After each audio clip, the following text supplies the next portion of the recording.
Ladies and gentlemen, Greg Mikulowski from ForexLive.com. The ISM manufacturing data came in weaker than expected, sending yields to the downside, and that is helping to send the US dollar lower as well. I thought I'd take a look at some of the major currency pairs, an updated look at their technicals. Let's get started. Let's start by taking a look at the euro versus US dollar. Looking at the hourly chart to start off with, and you see the number of different swing levels through here where the price came into this yellow area right through here. The yellow area actually goes back in time, but we'll just focus right here at the more recent time period between the 1.0875 to 1.0887. Admittedly, the price did move above that area right here briefly in the month of May, moving up to 94 level, so that's another key level to get to and through. But most of the high prices through here came between that in that yellow area, and as you can see, the price is back into that yellow area, testing the high price that we saw from Friday's trade and the high price that we saw from last week's trade, which got just above the high of that swing area up to 1.0888. So you can think about this 75 to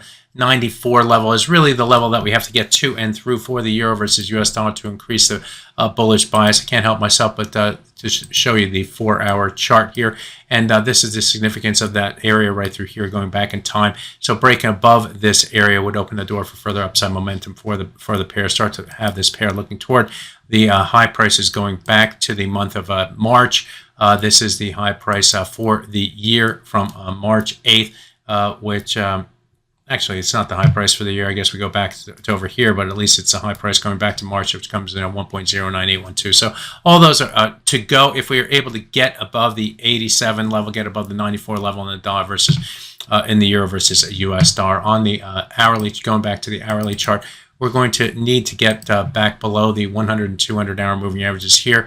Note that this level was resistance on Thursday's trade. That's right here, 100 and 200. Then we use that level as support in Friday's trade after breaking above it earlier in the day. And trading here today, the price did move below those levels, but then rebounded back above it and used the level as a springboard to the upside.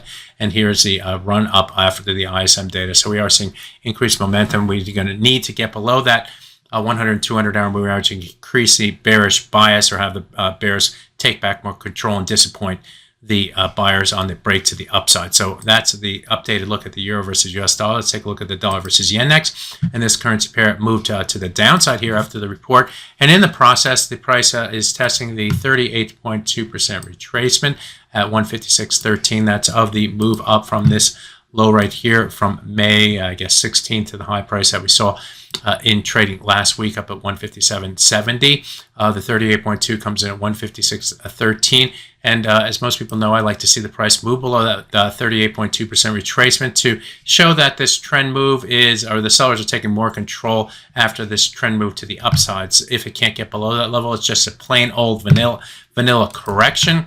What would disappoint the sellers that this move is over, in addition to holding support right here, so it's still a possibility, but a confirmation to the buyers would be a move back above the 156.53.7 level.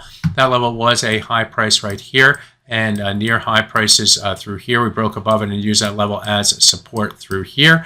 And here, we found early buyers there. And here, admittedly, last week we did move below that level. We reestablished support against the level here and here and here on Friday, double bottoms near that level. So we need to get above this level to give the buyers some hope, or a sigh of relief that this 38.2% held. So we're battling between the 38.2 and the 156.54 level in the dollar versus yen. Watch those levels closely for your clues going forward. The sterling versus US dollar on the hourly chart is breaking to the upside, and we're looking toward last week's high price, which came in right near the 128 level, a nice natural level of resistance. That level also, if we go to the 4-hour chart, corresponds with other different highs and lows going back to this period right through here before the market moved to the downside. So that is a key level for buyers to get to and through and stay above if they are to take even more control on the downside. Watch this level near the 127.59 now as closer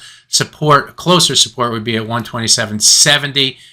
Or 71 level, so 71 and then 59. Since we're making a break to the upside, traders want to see that break lead to further momentum. If it doesn't break and stay above that level, then there's going to be disappointment. We're going to see a rotation back to the downside in the sterling versus US dollar. The dollar versus Swiss franc traded to new session or new lows going back to this day right here, which is March 25th. This is the 4-hour chart of this currency pair. If I take a look at the Fibonacci retracement of this move from the March low to the high price that we saw in the month of end of April, or maybe it's early May. I don't know. I think it might be May 1st. The 50% retracement comes in at 0.8976, and that's where the support buyers have stuck a toe in the water in the dollar versus Swiss. If the price can stay above that level and get back above this swing level right through here, maybe this swing level up here, then there'll be a sigh of relief that the dip buyers did hold support.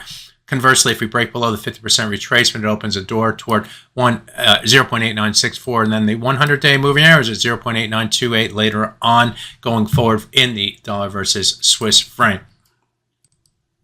Continuing with a look at the New Zealand versus US dollar, this is a 4-hour chart of that currency pair. And this trend move to the downside, moved up to the 61.8% retracement in last week's trading. We are breaking above that 61.8 at 0.6170. So the buyers are taking more control above this level. This is going to be a close risk level for the pair. On the top side, we have the 0.6215 level as the next target. That was high prices here and here. So that's going to be a key level to get to and through. And then we have the high of this swing area going back in time up to 0.6228. So buyers are trying to make a play here in the New Zealand versus US dollar, get above 62.15 is more bullish. If we move back below the 61.8% retracement, I think there would be disappointment on the failed break in this currency pair. Finally, we'll take a look at the Aussie versus US dollar, and this isn't making new highs, but we are breaking above a swing area through here. I'm going to go to the 4-hour chart to show you the history of this, and it goes back in time to these highs right through here. Blur your eyes and you can see the support or resistance. Yes, it did break below these levels right through here and got a little sloppy, but we and also right here, but we started to more recently in the last few weeks find resistance sellers within this area right through here, and we are breaking above that, the high of that level, or we did, but we're back into that level. Watch 0.6676 for close support. If we stay above that level, then the upside remains in play with the high price that we saw not 1, but not 2, but 3 weeks ago. Again, this is a 4-hour chart. That level comes in at 0.67135. So there you have it. A look at a number of the major currency pairs after the ISM report. My name is Greg Mikulowski. Good fortune with your trading. Bye-bye now.